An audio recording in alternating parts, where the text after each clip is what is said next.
Hey guys, in this video I'll show you how to add infant in Southwest Airlines.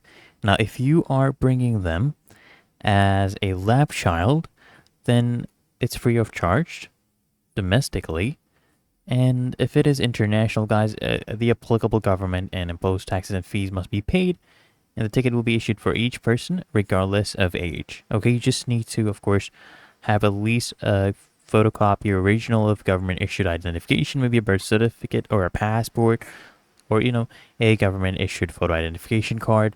These are acceptable. They can ask you for age verification at any point of time in the journey, and all you need to do, guys, is contact the customer care. This is the customer care number to book an infant. Okay, you don't need to have a separate air seat, but if you want, you can book that as well, and you can reserve a separate air seat, but you just enter the age of the infant as 1, and make sure you bring the proof of your child's age at the airport. Okay, and if you are having a child age 2 of or older, guys, you need to purchase a separate air seat. Just call this number and they'll take care of you, okay?